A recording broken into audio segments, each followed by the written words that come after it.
निवारणयानीको विरोधध्वंसिनौषधि स्यात्कार जीविता जीयात् जैनी सिद्धांत पद्धति। पंच परमेष्टि भगवान की जय। संत शिरोमणि आचार्य श्री विद्यासागर जी महाराज की जय। परम पूज्य परमोपकारी मुनि गौसुधा सागर जी महाराज की जय। ढाई दीपस्थ समस्त मुनिराजों की जय। सर्वप्रथम अभी जो हमारी परिषद के यशस्वी महामंत्री मेरा परिचय दे रहे थे, मैं कुछ भी नहीं हूं। आज यदि इस माहौल में आगे बढ़ पाया हूं तो निश्चित रूप से इन्होंने एक छोटे भाई की तरह आगे बढ़ाने में जो हर तरह का सहयोग हो सकता है वो दिया। विद्युत परिषद के समस्त पदाधिकारियों के प्रति मैं कृतज्ञता ज्ञापन करता हूं कि उन्होंने मुझे इस अवसर पर अपनी बात रखने का आगम के परिप्रेक्ष्य में यह सुअवसर प्रदान किया। जो भी नाम भाई साहब ने लिए, मैं उन्हीं नामों के प्रति यथायुक्त अभिवादन, विनय, चरण स्पर्श और जय जितेंद्र पूर्वक आगे बढ़ रहा हूँ। और जो हमारे प्रमुखकारी पूज्य गुरुदेव हैं, उनके चरणों में नमोस्तु निवेदित करता हूँ। बात यहाँ से शुरू करना चाहूंगा मैं। उस समय जब 2017 में पूज्य मुनि श्री ब्यावर में विराजमान थी, एक दिन बैठे बैठे बोले महाराज चर्चा में कि ये आजकल शादियां गलत हो रही है। मैंने कहा क्यों? महाराज कहते हैं वास्तव में ये जो विवाह है, वाणी ग्रहण है, ये मंदिर में होना चाहिए। अब हमने तो पहली बार सुना था कि मंदिर में होना चाहिए, तो जैसा आज जनता को लगता है कि मंदिर और शादी, मंदिर और फेरे नाम सुन करके एकदम से बड़ा अटपटा लगने लगता है। मुझे भी वैसे ही लगा। मैंने कहा महाराज जी क्या बात कर रहे हैं आप? लोग होटलों में कर रहे हैं, आप मंदिर की बात कर रहे हैं, कैसे संभव होगा? अब महाराज तो महाराज है, उनका अपना चिंतन और आगम पर अटल श्रद्धांत उनका हर उस सोच को साकार कर देता है जो वो चिंतन कर लेते हैं। उन्होंने लिया और आगम के आधार पर जब किया, आज सबको पता है कि वह चक्रवर्ती विवाह के रूप में एक बहुत मतलब आज सामान्य चीज नहीं बची। बड़े बड़े परिवारों में, नाट्य परिवारों में भी यह चक्रवर्ती विवाह हो रहा है। विद्वानों में भी हो रहा है, श्रेष्ठों में भी हो रहा है, सबके हो रहा है। अब बात करते हैं हम कि जहां हमारे यहाँ आगम प्रमाण है और सब आचार्य एक मत से धर्म को श्रवण और श्रावक के इन दो रूपों में विभक्त करते हैं। श्रवण के अपने संस्कार हैं और श्रावक के अपने संस्कार हैं। श्रवण और हमारा विवाह का कोई लेन देन नहीं है, इसलिए श्रवण को हम एक जो पहला पहलू है उसको गौण करते हैं और मुख्य पहलू जो श्रावक है उसको हम मुख्य करते हैं। होता क्या है एक श्रावक? वास्तव में तो क्या होता है, 8 वर्ष अंतर मूर्त का होते ही एक बच्चा अणुवृत्ति हो जाता। तीर्थंकरों के साथ तो निश्चित है कि 8 वर्ष अंतर मूर्त के होंगे और वे अणुवृत्ति हो जाते। इसी प्रकार जो और भी मतलब सामान्य योग्यता है कि सम्यक दर्शन और अणुवृत्ति भी धारण कर सकता है। अब हमें सोचना ये है, इसके बाद उस श्रावक के संस्कार बढ़ते हैं और संस्कार जब बढ़ते हैं तो वह संस्कार वह प्रतिमाओं के रूप में बढ़ते हैं। फिर उसके बाद 10वीं 11वीं उत्कृष्ट प्रतिमाएं हैं, उनमें क्षुल्लक एलक तक के रूप में जाते हैं।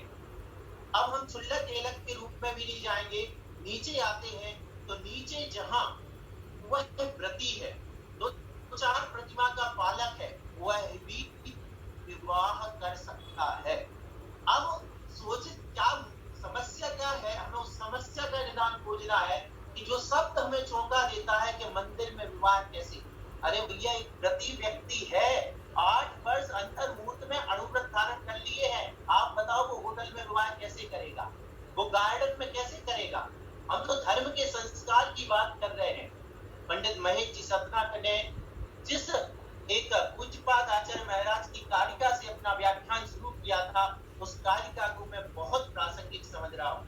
योग्योपादान योगेन दृश्यतः स्वर्णता मता द्रव्यादि स्वादि संपत्ता वात्मनोप्यात् मता मता।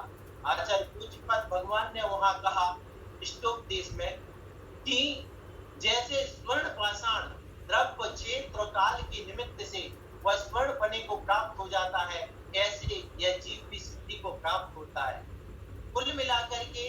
चार चीजें ऐसी हैं जो सिद्धि में सहायक है: द्रव्य, क्षेत्र, काल और भाव। चारों की समान सभी चीजता मिलकर के एक विशिष्ट कार्य की सिद्धि करती है। जो योग्य वर और वधु है वे द्रव्य है, वे द्रव्य है। फिर उसके बाद क्षेत्र। अब उनका संस्कार कहाँ होगा? जिस संस्कार के बाद वे दूल्हा दुल्हन, जिसको आज की भाषा में हम कहते हैं, या पति और धर्म पत्नी का की संज्ञा प्राप्त करेंगे, तो वह क्षेत्र चाहिए। फिर उसके बाद काल। काल सब जानते हैं, काल के बारे में ज्यादा भ्रम नहीं है। आज हर व्यक्ति जिसके घर में शादी विवाह होना है वो मुहूर्त निकलवाता है। ये काल है कि जब ये विवाह संस्कार होगा तो कौन से काल में होगा। द्रव्य का हमें ज्ञान है। देखना, हम भूले थे कहाँ थे? चार बातों में से दो भूले थे, दो याद। द्रव्य का हमें ज्ञान था कि लड़का लड़की कितनी उम्र के बाद उनके शादी के योग्य है। फिर उसके बाद हमें काल का भी पता था कि मुहूर्त निकालना है। क्षेत्र भूल गए। किस क्षेत्र में होगा ये संस्कार और कैसे होंगे भाव? तो क्षेत्र बहुत महत्वपूर्ण है। अब वह क्षेत्र मैं बता रहा हूं, लेकिन उससे पहले जैसा द्रव्य, जैसा क्षेत्र और जैसा काल होगा, व्यक्ति के भाव भी वैसे ही बन जाएंगे।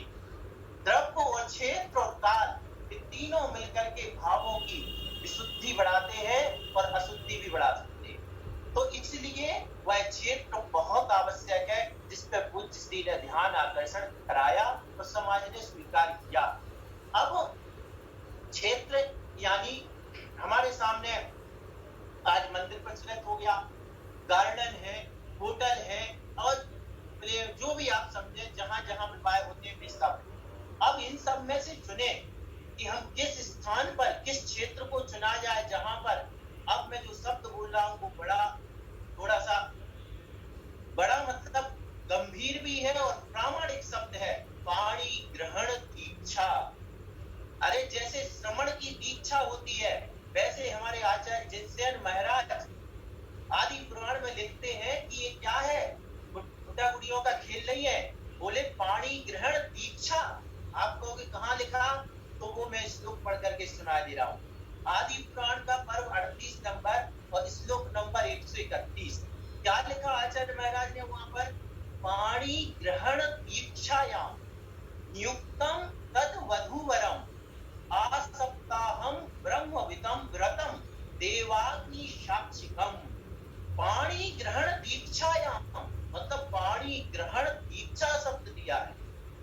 बहुत बड़ी बात है। कितनी पाणी ग्रहण तो शब्द है ही, अपन सब जानते हैं, लेकिन पाणी ग्रहण दीक्षा, जैसे मुनि दीक्षा होती है, ऐसे एक श्रावक की दीक्षा है, धर्मात्मा की दीक्षा है। अब मेरे सामने बड़े बड़े विद्वान भी विराजमान है, हालांकि वो सब जानते हैं, सुधी श्रावक भी जानते हैं, फिर भी मैं एक अपनी व्याख्यान की शैली में निवेदन करूंगा कि बताओ, जब पाणी ग्रहण दीक्षा होनी हो, धार्मिक दीक्षा, प्रति व्यक्ति भी है उसमें, तो कहाँ होनी चाहिए? क्या होटल की घास में, जहां रात्रि भोजन चल रहा है ऐसे स्थान में, जहां पे नाच गाने हो रहे हो ऐसे स्थान में? आखिर ऐसा पवित्र संस्कार जिसको पाणी ग्रहण दीक्षा कह दिया हो हमारे आचार्यों ने, वह संस्कार कहाँ होना चाहिए? अब आपके मन में आ सकता है कि चलो वो शब्द तो है, लेकिन ये कहाँ लिखा कि मंदिर में करो? तो उसी में ये जहां से पर्व एक 38 नंबर पर्व है आदि पुराण का, और 127 नंबर से श्लोक शुरू हो रहे हैं। आप वहां देखेंगे तो वहां बताया गया, ततोस्त गुरु वाक्याना निष्ठा वैवाहिकी क्रिया वैवाहिक कन्या मुचिताम परिवेश। इस श्लोक में यहाँ कहा गया कि विवाह के योग कुल में उत्पन्न हुई कन्या के साथ जो विवाह करना चाहता है, ऐसे उस पुरुष की गुरु आज्ञा से वैवाहिकी क्रिया की जाती है।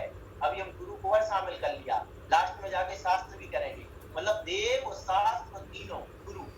तो गुरु के आशीर्वाद पूर्वक यह दीक्षा हो रही है, पाणी ग्रहण दीक्षा, पाणी ग्रहण संस्कार, विवाह, और आज की भाषा में जैसे शादी फेरे जो हम।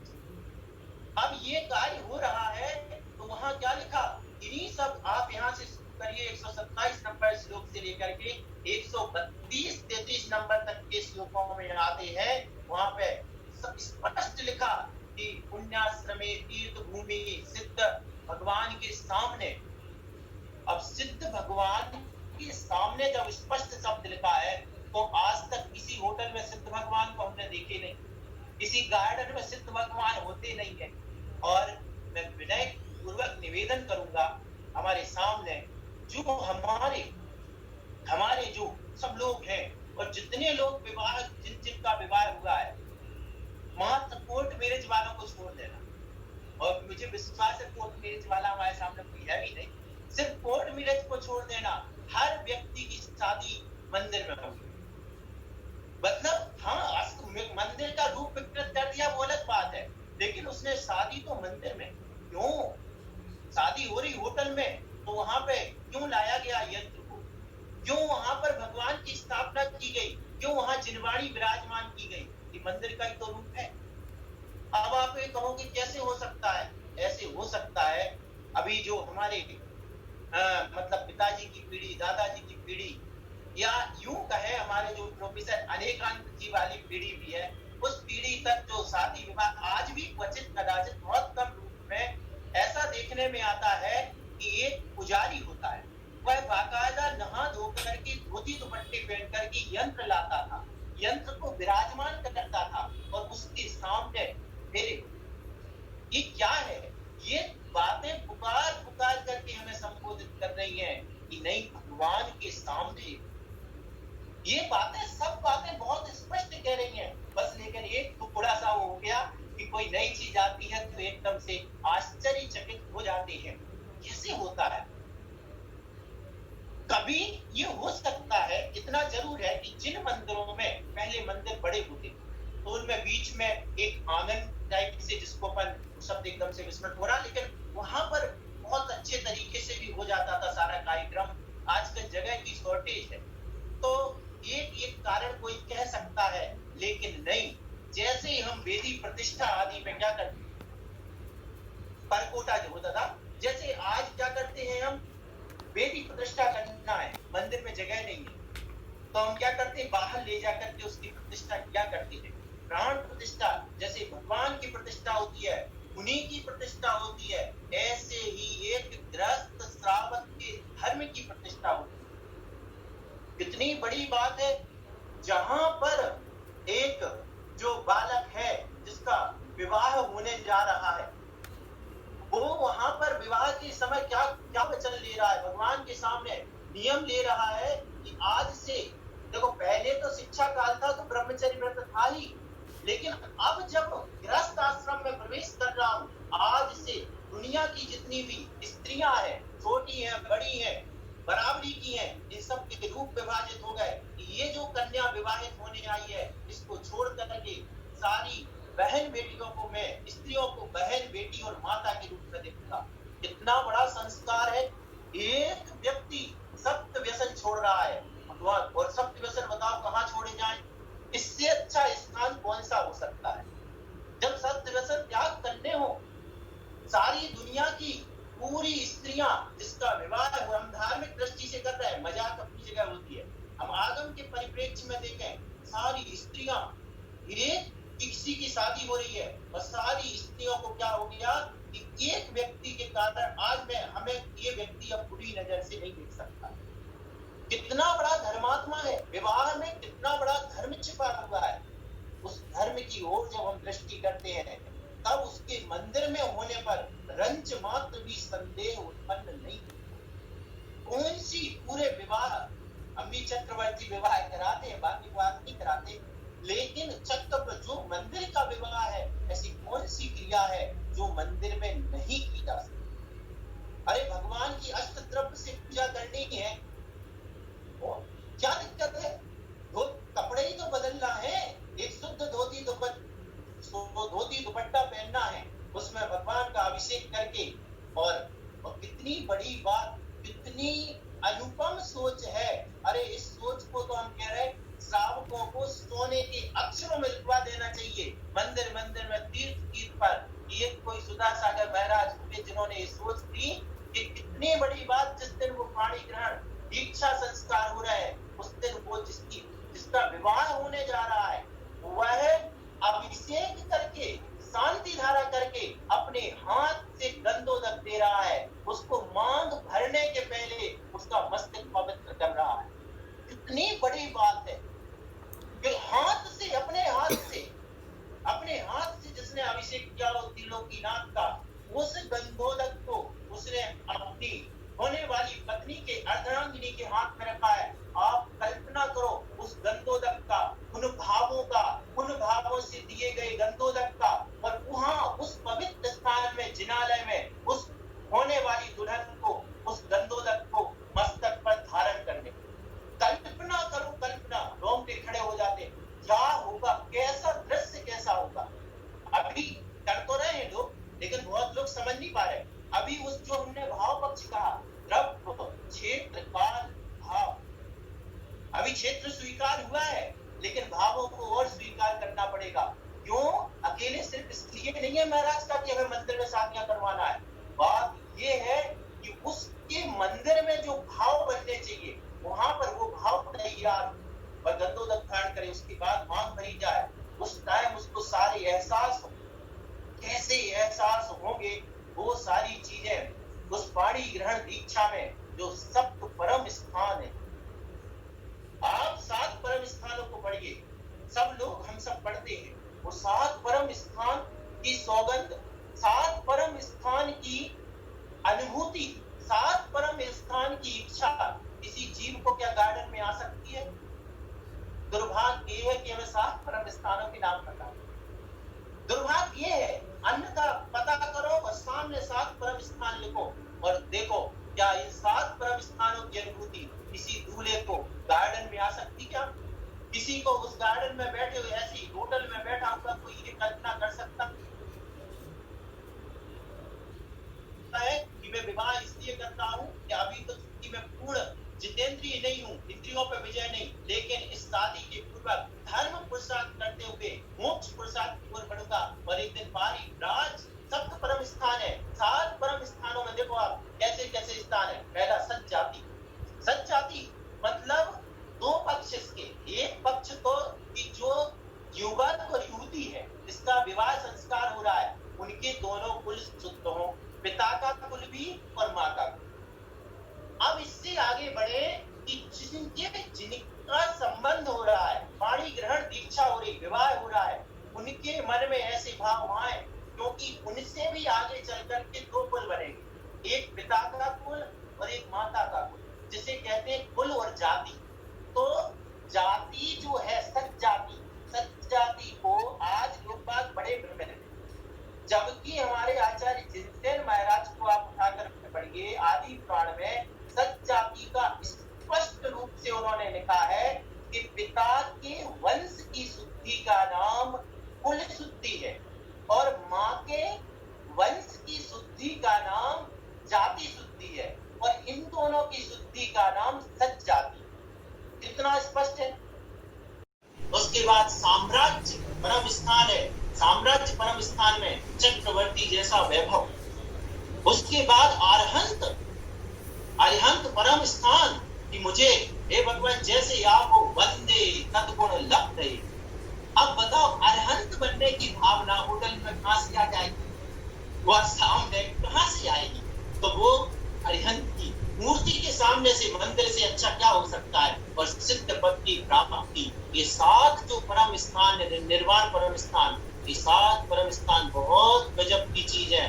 उस समय पहले हमारे धर्म के साथ संस्कृति जुड़ी, हर जगह संस्कृति जुड़ी हुई थी, लेकिन धीरे धीरे संस्कृति ऐसी विकृत हुई। हमने सुना है, मुझे एकदम से वो सारी चीजें सन वगैरह तो याद नहीं आ रहा है, लेकिन बताते हैं कि जब पहली फिल्म बननी थी, तो फिल्म इंडस्ट्री में जब ये नाचने वगैरह के लिए और ये हीरोइन का सीन करने के लिए जब कई महिलाओं से बात की गई, तो कोई तैयार नहीं हुआ, कोई महिला तैयार नहीं हुई कि मैं नाचूंगी, क्या मैं नाचूंगी, भूखी मर नहीं हूँ नाच के मतलब ऐसी स्थिति थी। और आज स्थिति ये हो गई है कि अगर मुझे नाचने नहीं मिले तो मैं मर जाऊं, सुसाइड कर।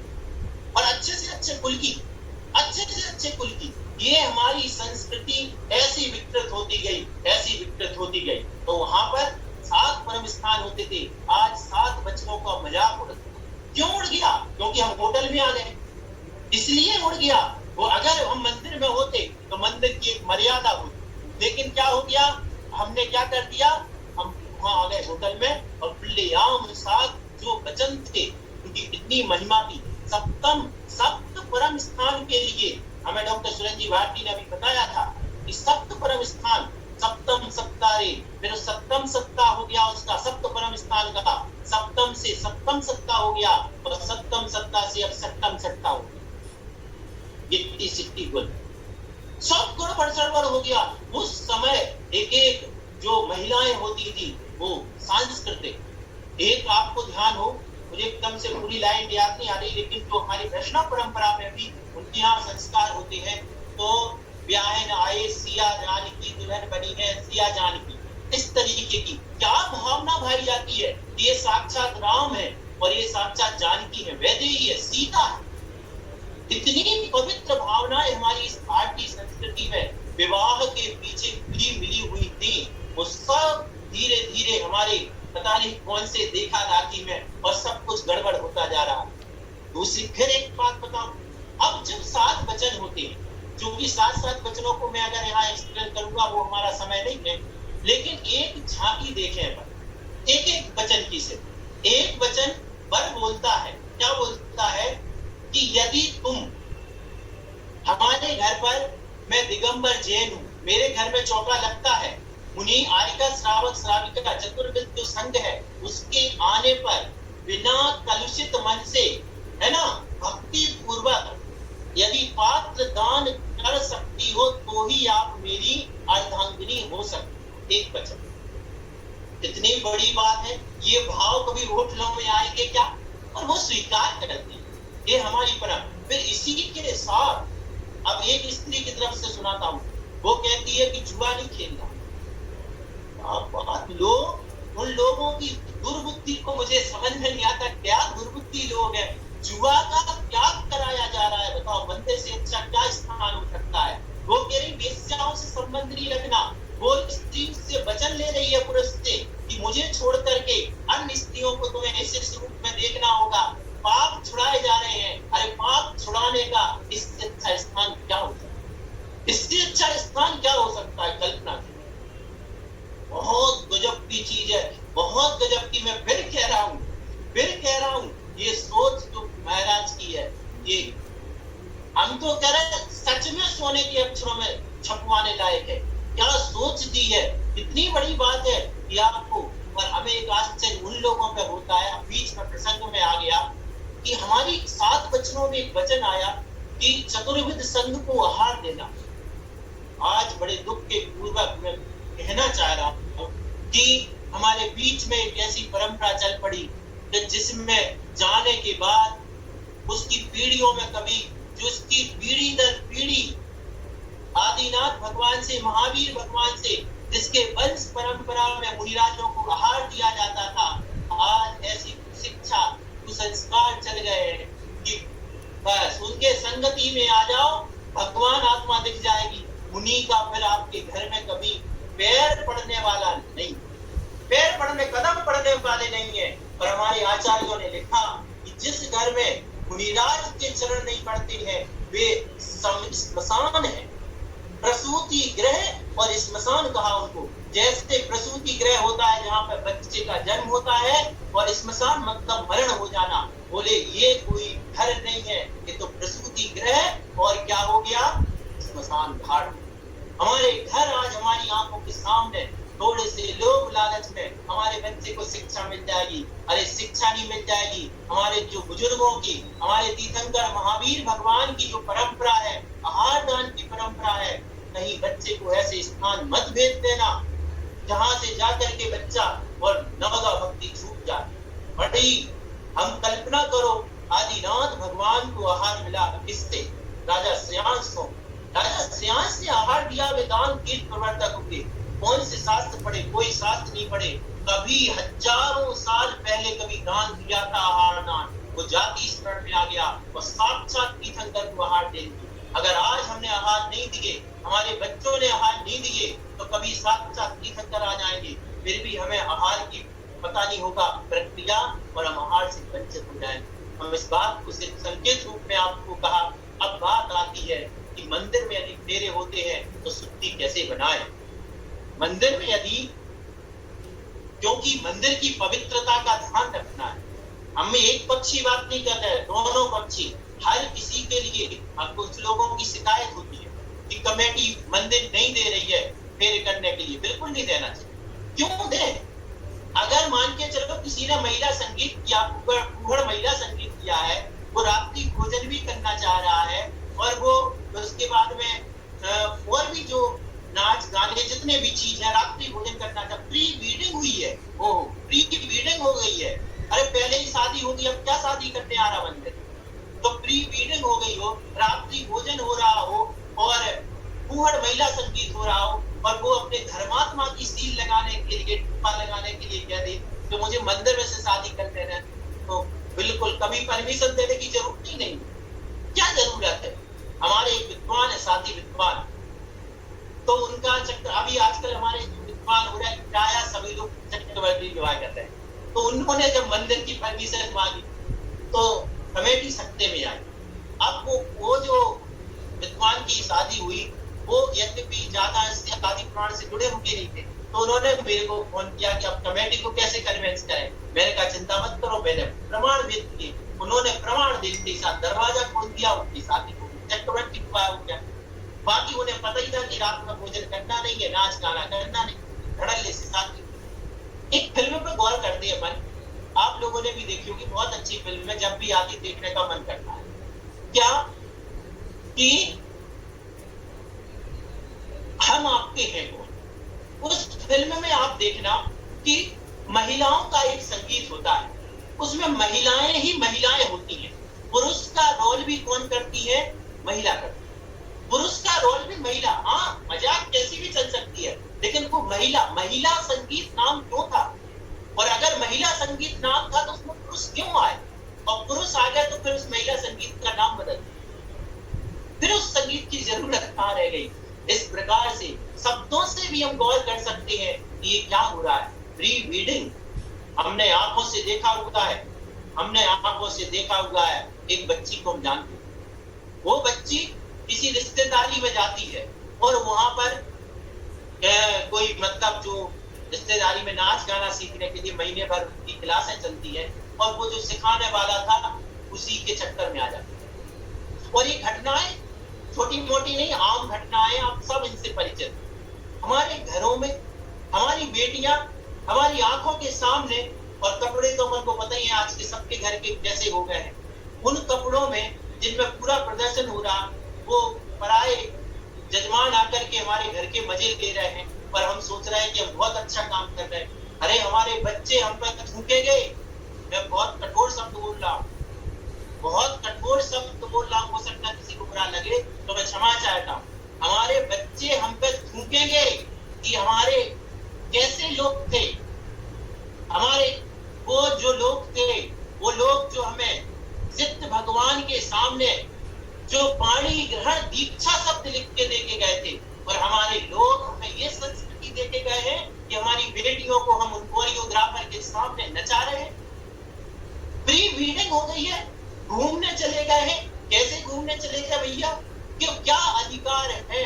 जब तक अपन सप्तम सप्ताह में क्या पढ़ते हैं, 6 फेरे होते हैं, तब तक क्या पढ़ा जाता है? अभी तो बेटी रे निज माई बाप की जानियो, अभी तो बेटी रे, ये पढ़ा जाता था। इसलिए तो उसको बंद कर दिया कि किसी को पता ही नहीं चले कि क्या करना है। तो 7 फेरे तो सोचो, पक्की भी नहीं हुई उसके पहले घूमने निकल गए, और किस रूप में? ठीक पति पत्नी के रूप में। कैसे जा सकता है कोई? कल्पना करो, कल्पना में, और ये कल्पना करो, हर चीज जब धर्म की कोई क्रिया बिगड़ती है, संस्कृति बिगड़ती है, अपनी नहीं सोचो, अपने ऐसो आराम या हमारी इज्जत नहीं, हमें ये सोचना है कि आने वाली हम पीढ़ियों को क्या दे करके जा रहे हैं, आने वाली पीढ़ियों को हम क्या दे करके जा रहे हैं। वो क्या करेंगे? क्या हमारा गुणगान कर पाएंगे वो? जब उनके घर में किसी के घर की जाके पैर न फटी विवाही, वो क्या जाने वीर पर आई।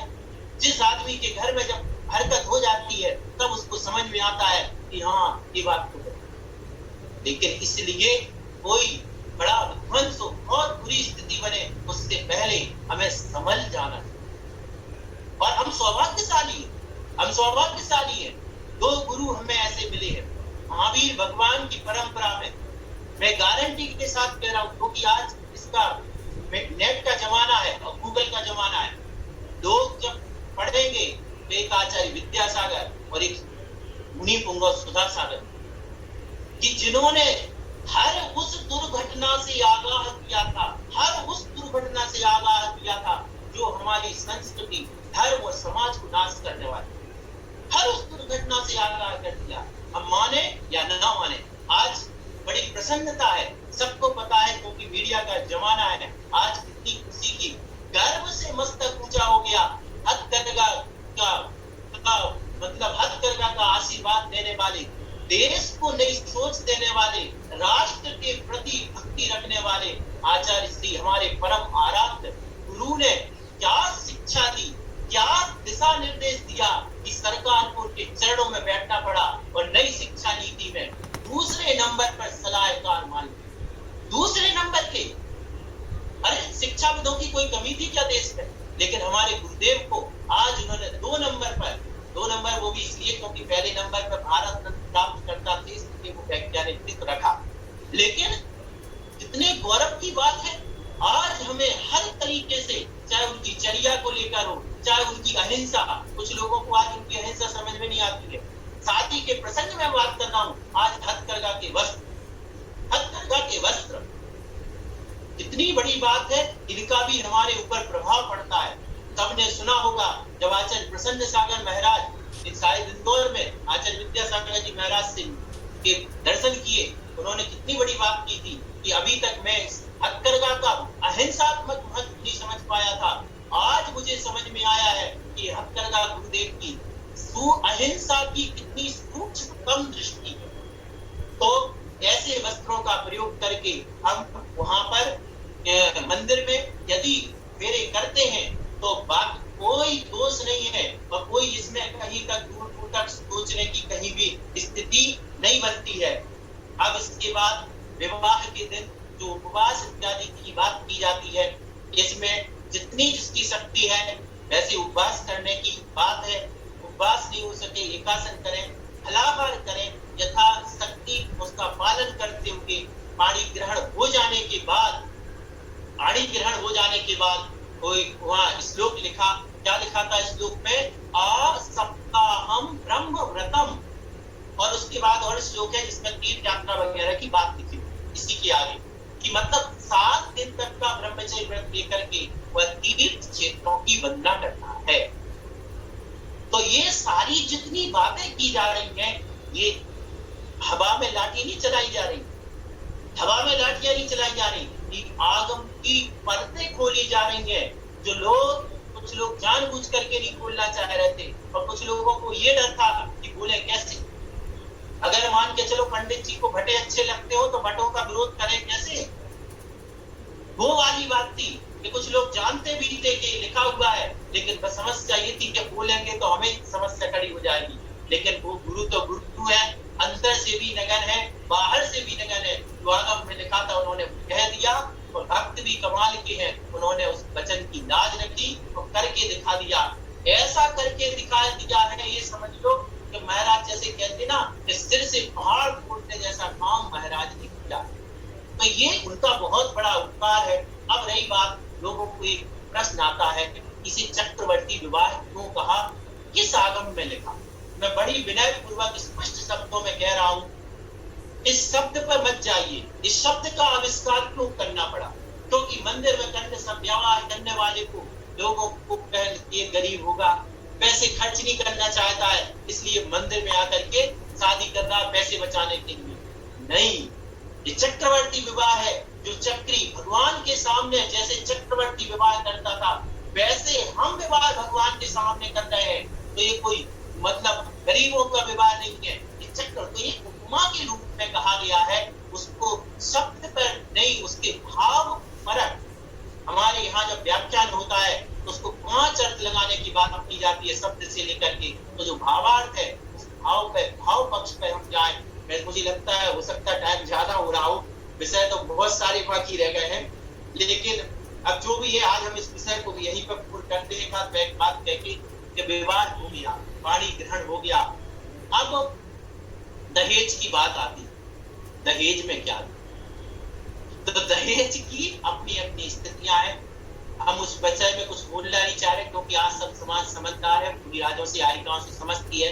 लेकिन एक मजाक की बात थोड़ी सी करते हैं कि जैसे कहीं लिखा दुल्हन ही दहेज है और दहेज लेना पाप है, तो ऐसा नहीं है। हमें इस रूप में ग्रहण करना है कि दुल्हन ही दहेज नहीं, हमें तो दहेज में संस्कार देना है और संस्कार लेना है। संपत्ति की जरूरत नहीं है। यदि दहेज में संस्कार आएंगे, दहेज में अगर संस्कार आ गए, मैना सुंदरी के संस्कार आ गए, तो कोड़ीपति भी ठीक हो जाएगा। और अगर संस्कार खराब आ गए दहेज में, तो फिर मीना ने दीनाने की दीनाने भी बर्बाद होने में क्षण नहीं लगेगा। तो हम उसको साथ में संस्कार दें। मुझे अच्छी तरह आज भी क्या, मैं तो ये मान के चलो कि जिंदगी भर हमारा भी विवाह होगा। अभी हमारा पुण्य कम था, पुण्यहीन नहीं हूं, लेकिन पुण्य कम था कि उस साल में महाराज ने चक्रवर्ती विवाह नहीं बताया 2012 में, तो हमारा सामान्य विवाह हुआ। अब उस समय में बात बताना चाह रहा हूं कि हमारी जो सासू माँ है, उन्होंने एक जिनवाड़ी दी साथ, इसमें दहेज के सामान में जिनवाड़ी दी। अच्छा, हमने कभी ऐसा देखा नहीं था, और उतना उस टाइम अपना दिमाग भी नहीं जाता था, क्या किसी की देकर दागी का हमारा परिणाम होता भी नहीं था, किसके क्या दहेज में आया क्या नहीं। तो वो देख करके मैं दंग रह गया। मैंने कहा ये कौन सी चीज होती, वो हमें 4-5 साल तक भी समझ में नहीं आई। उससे हम भक्तंबर का पाठ तो करते रहे, लेकिन ये समझ में नहीं आया कि जिनवाड़ी सजा की क्यों। लेकिन जब महाराज ने चक्रवर्ती विवाह चलाया और देव शास्त्र और गुरु की भूमिका बताई, तब उस जिनवाड़ी का आज हमें महत्व पता होता है। तो इसलिए मैं निवेदन करूंगा, गुरु का आशीर्वाद, भगवान की साक्षी और जिनवाड़ी का साथ देकर के जिसकी विदा हो गई, समझ लो उसका चक्रवर्ती विवाह हो गया है। और निश्चित रूप से वह चक्र, ये तो सामान्य चक्र था, चक्र रत्न से आगे बढ़कर के वह धर्म चक्र का धारक बनेगा, निश्चित रूप से बनेगा। तो ये बहुत ही महत्वपूर्ण विषय है। इस विषय को हम सभी समझें, एक बार नहीं इसकी बार-बार चर्चा करें, और आने वाली पीढ़ी को ऐसे संस्कार दे दें। ये पूरा नाच गाने ये सब हटा करके, प्री वेडिंग और सब हटा करके स्वस्थ परंपरा आगम की दे दें, तो हमारी आने वाली पीढ़ियां हमारे गुणगान करेंगी। गुणगान आज हम शांति सागर महाराज का क्या गुणगान करते हैं कि जय हो भगवान, अगर आपने ये दिगंबर मुद्रा नहीं दिखाई होती तो हमारा क्या होता। आज हम कैसा गुणगान करते हैं। बस यही हमारा है कि हम ऐसी संस्कृति देके जाए अपने बच्चों को कि वे भी कुछ हमसे सीख सकें। हमने आगम के परिप्रेक्ष्य में और गुरु के मुखार से जैसा जो कुछ समझा, आदरणीय डॉक्टर सुरेंद्र कुमार जी भारती का भी हमें निर्देशन उसमें मिला, तो जो हमें जितना समझ में आया, जो सही हो उसको ग्रहण करें, जो कमी या त्रुटि रह गई हो वो मेरा प्रमाद और आलस्य समझ करके मुझे क्षमा करें।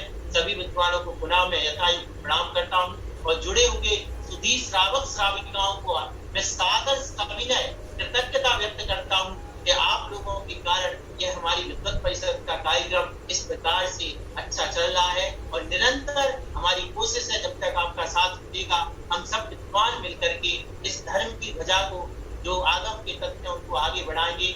मैं यहीं पर विराम ले रहा हूँ। सभी को जय जिनेंद्र। और अब आगे डॉक्टर सुरेंद्र कुमार जी भारती साहब।